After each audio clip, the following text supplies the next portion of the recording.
All right, so what's going on, everybody? Coach Gaglione here. If this is your first time stopping by, I've been involved with powerlifting and strength coaching for over 18 years, and this is my Climb to 185 series. And today I want to kind of go over some supplemental lifts, in particular the seated curl, but we'll kind of go over some others as well and kind of talk about them. But I find that the seated curl is probably my number one kind of strict curl variation that I use when kind of prepping people for a contest or just kind of getting their strength stronger, because a lot of times getting them used to that transition point, that kind of scooping position, is kind of foreign because it's not quite like a regular kind of bodybuilding style curl. So that's kind of where I like people to start. You could do seated curls with a back support. You could do seated curls with no back support. I'm going to kind of do them without any back support today. And I'm using a Rogue bar. So you're going to be a little bit more exposed. The Rogue bar is more similar to like a CT Fletcher kind of style Ivanko, like OBZ. We have some of the OBZs here. That was kind of the premier bar before the Gopher bar kind of hit the market and kind of made its way to the strict curl scene. But a couple of reasons why I like using this Rogue bar for a secondary lift. My hands tend to get very beat up from the Gopher bar. It's very sharp, very aggressive knurling. This is more passive, but also it's going to put me in a more disadvantaged position, a little bit more exposed. So I think that there's some benefits there. I'm going to go a little bit lighter on these. You can overload with a seated curl. You can overload with like a rack curl and stuff. But I think that's a really good exercise. So you can do these from a dead stop. Bruce Knox likes to do these from actually standing instead. He likes to do them standing from the rack. You could do these seated from the rack if you want to go heavier and use that as a max effort exercise. For me, I am still so new to the technique of strict curl that I'm just only using the competition lift and then chain, and you guys will see some reverse band variations at some point when I get to the peaking phase. But for a secondary exercise, I really like the seated curl. So for these, I usually stick to reps, sometimes as low as 3, but generally 5 to 8. You could do an inside or an outside grip. The outside grip is going to increase the range of motion a little bit. And then the inside grip, it's going to be more of kind of that scooping position. So we're going to come here. I'm going to come out of the pins today. I'm going to start with my elbows out and my scaps elevated. So again, I'm kind of mimicking that midpoint position. And then I'm going to scoop. So elbows out, shoulders up, elbows in, shoulders down. And I'm trying not to like leverage back too much. So that's kind of where there's one advantage of doing these without back support is that you need to use your core a little bit more. And if you do kind of get out of position, you can't really cheat it as much because you'll just fall over. Kind of like if you ever did like a seated military press, kind of same thing. You're always going to be stronger with back support. So there's pros and cons to both. But again, for me, for a secondary lift, the other thing I like to do with these is I'll superset. I'll do supinated or underhand grip shrugs. And you can kind of do these from a variety of angles. But the whole kind of goal here is just to get a little bit more direct trap work, but also get some flexibility training for my bicep and my shoulders, and also just kind of get used to shrugging in this underhand position because that's going to be your transition point.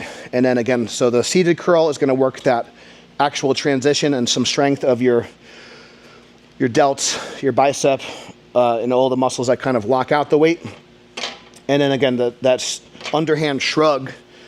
And again, you could do bent over rows. There's a lot of things that you could do, but I'll usually like to superset the seated curl with some underhand shrugs just because I could use a similar weight. And a lot of times, it's just going to get you used to, again, moving your shoulder blades in that underhand position. So we're going to add some weight, and we're going to do some sets of 5 to 8 on this day.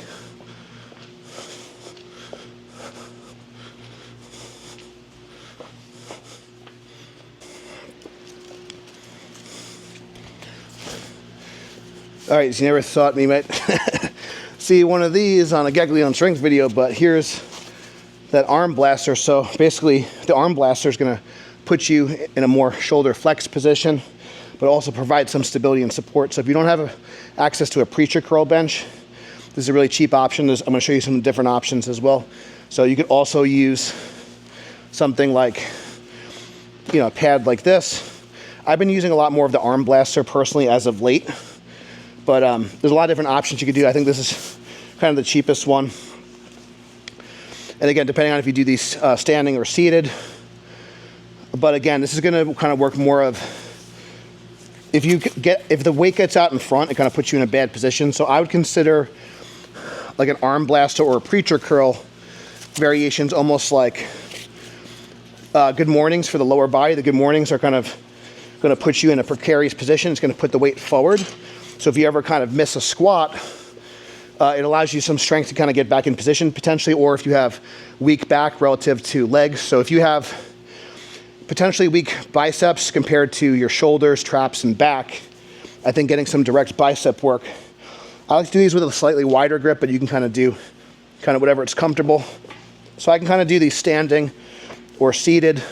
So if I kind of just use I could even use my arms as a preacher curl or a pad, but if I do these standing, it's essentially like a makeshift preacher curl, especially if I angle my body. So there's no way I can kind of cheat with any other muscle besides my biceps. My shoulder is fixed. And if I want to do some lengthened partials or just kind of work in that bottom range to kind of work that specific kind of bicep.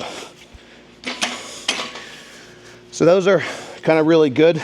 I don't like to do a lot of kind of standing or regular curls because I don't want to confuse my path. But so if I want to do some direct bicep work, I'll do something like this or a preacher curl. You could also do one arm preacher curls. You could even just use an incline bench like this. And you can kind of adjust the angle with single arm dumbbells and stuff. But again, for more output, more strength, kind of in a peaking cycle, I do think that using more kind of barbells is a good idea. So this might be done, it could be as a third exercise, or this could maybe be done after your max effort work potentially. Again, lighter weight, higher reps. I don't recommend going super heavy on the preacher curls. I also don't recommend using a lot of leverage because again, the point of a preacher curl, in my opinion, is you want to have a lot of stability, but also expose yourself kind of in that vulnerable position. So those are just some considerations. Another thing which I'll probably show you at some point, I like to use my glute ham raise for preacher curls as well. I'm sure that all the powerlifters love that. But again, this arm blaster is a really simple device. Again, you could do it with dumbbells, you could do it with barbells. I think for strict curl training specifically, if you have weak arms, again, relative to your back, I think that the preacher curl should be kind of included, at least at some points in your training. This will probably, again, drop out as I get closer to the contest, but for right now, I definitely want to include it in. Again, I'm using a slightly wider grip, just advantaging myself a little bit more, and again, really kind of working that stretch position here. So I could do this standing, I could do these seated. So like if I did these seated, I can kind of lean back a little bit. That's kind of like Jared Feather style. So I could do these from a dead stop. Kind of really work that bottom position. Again, if I get forward in a curl, I have some reserve strength to get back in position. So I could do these leaning back, I could do these leaning forward, but I do want to try to keep my torso angle fixed. I don't want to leverage into it. That's a bad habit. And again, we're kind of cheating with other muscles there. So depending on what you want to do, sometimes I might superset that with an upright row or some sort of shrug. And we'll kind of get into more power development stuff, but another thing I think is important is you can kind of do snatch grip, high pulls, or curl pulls if you really want to kind of work the power portion of the lift. So with this particular setup, I might do preacher curls, and then as a second movement, I might do upright rows or more kind of explosive kind of movements. So I'm doing like underhand kind of explosive high pulls. Again, just working in those positions in a more dynamic way. You could also strap in and kind of do the more traditional with an overhand grip, kind of like a weightlifter would. So if power development is more of your weak point, then doing some sort of snatch grip high pull or curl grip high pull, or just kind of explosive deadlifts. I'm doing a lot of explosive sumo deadlifting right now. So these are just some things that you can kind of do. And this arm blaster just looks pretty cool. So So that's just kind of some examples of secondary and tertiary lifts. If you guys have any questions, Instagram's a better way to reach me for questions if you have ideas for other content. But if you guys liked the video, please subscribe. Please check out the links for more. Until next time, stay strong, and we'll see you soon.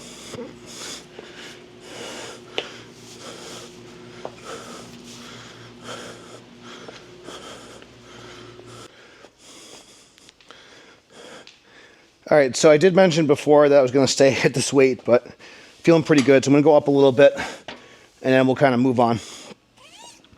This is 10 pounds more than I did last week on Turnkey Coach, so being progressive with it. And then we'll kind of move on. I'll show you a few more kind of options for different lifts, different supplemental exercises, and we'll kind of sprinkle these in as we go. So, a couple of things I think that's good to, as a reminders, is making sure that you kind of understand what the exercise is doing for you. So, like it may seem counterintuitive, for example, but like a block pull can actually be really effective for improving your starting position, like in a sumo deadlift. Even though it's a less range of motion, a lot of people think that block pulls can be for your lockout, and that could be true to an extent, but especially if you go heavy, it's really kind of hard to get the weight moving because you are in a more shortened position. You don't really have time to kind of take some of your leg drive out of it. So in this particular exercise, we're kind of taking that kind of first pull out of the exercise where you could generate a lot of speed and power. So you're kind of in no man's land. You're kind of in like a dead zone. So I think that this can be certainly helpful for improving the mechanics of your lockout, but also it can give you the confidence to really kind of transition through that start, through the midpoint. And again, if you do these with some rack variations, that can also make you more powerful from the start as well.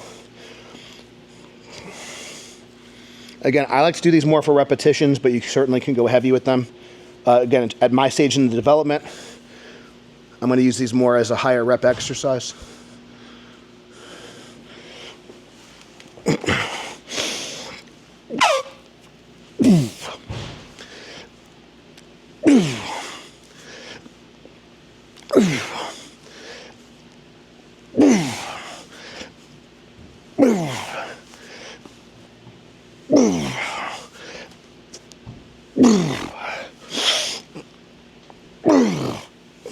Now I'm going to go into the shrugs. I am trying to keep the bar a little closer, but that's the heaviest I've gone in a while on these, so I'm pretty happy with that. So things are moving in the right direction. So good not to be greedy. Keep myself accountable here.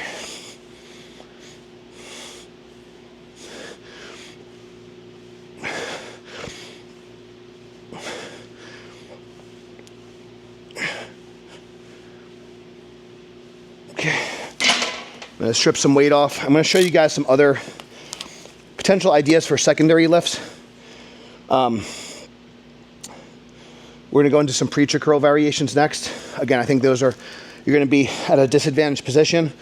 It's going to eliminate your leg drive. It's going to eliminate your kind of pull. So I'm going to show you some options with that. This would, again, be more of a tertiary type lift. I really like the seated curls. Again, you could do these from different heights, back support, without back support. And then kind of moving down the line, kind of preacher curl variations would be kind of more of a tertiary lift. So we're going to go through some options for that. And then we'll kind of go, as the series progresses, we'll go over some different movements for different situations, different goals.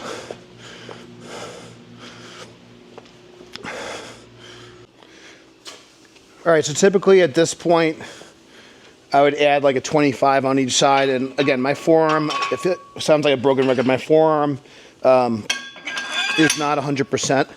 So I've been going a little bit lighter on these. The Rogue bar is 35 pounds.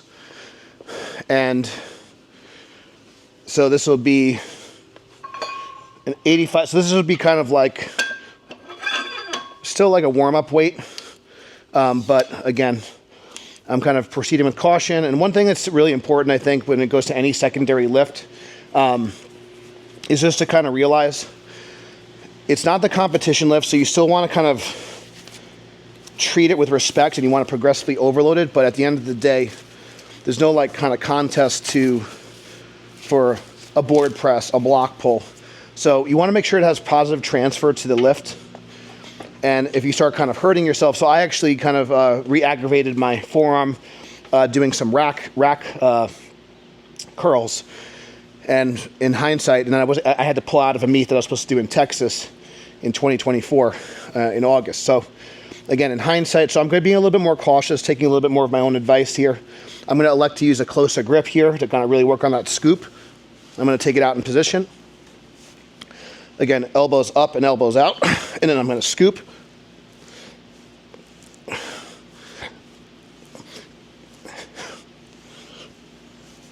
And drive those elbows in.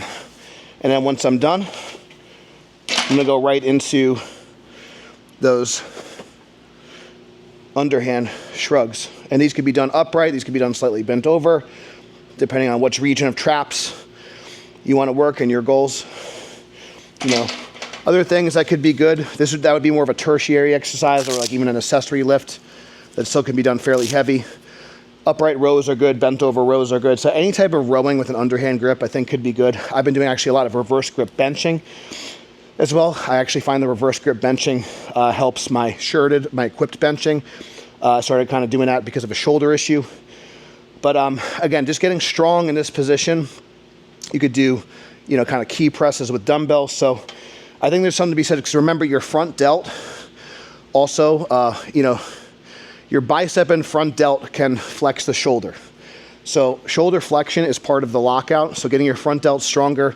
So again, some reverse grip benching.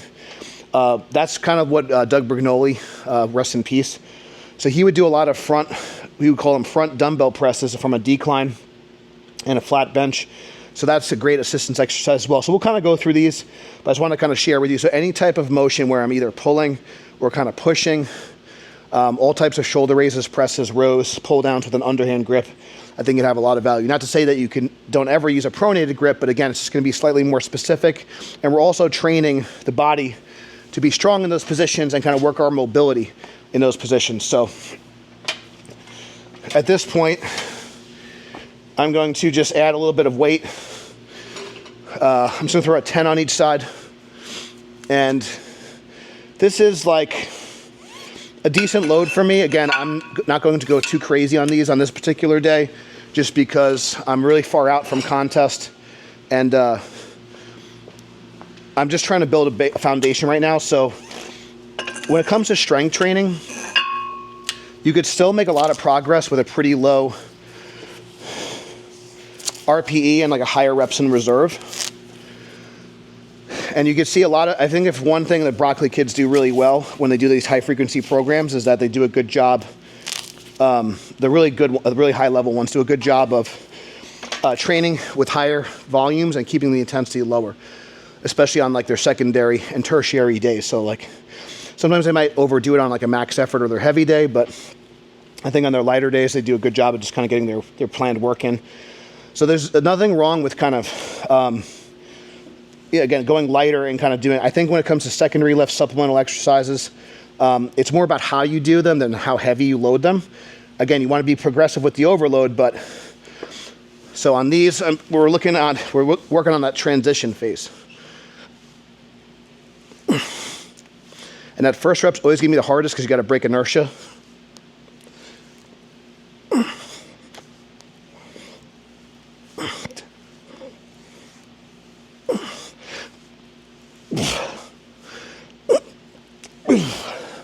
So I'm going to do a couple of working sets here. I'm pretty happy with that. Forearms feeling decent today. I'm going to do some shrugs. I'm really trying to let my scapula stretch. So these, I'm not going to go quite as heavy on, but I'm using it kind of for muscular development and range of motion. So understanding the intent of each exercise is really important. I think what I might do, I feel pretty good, so I'll probably throw like a 5 on, because I think that's a little bit more weight than I did the week prior. I'll check turnkey coach after, and then we'll go from there.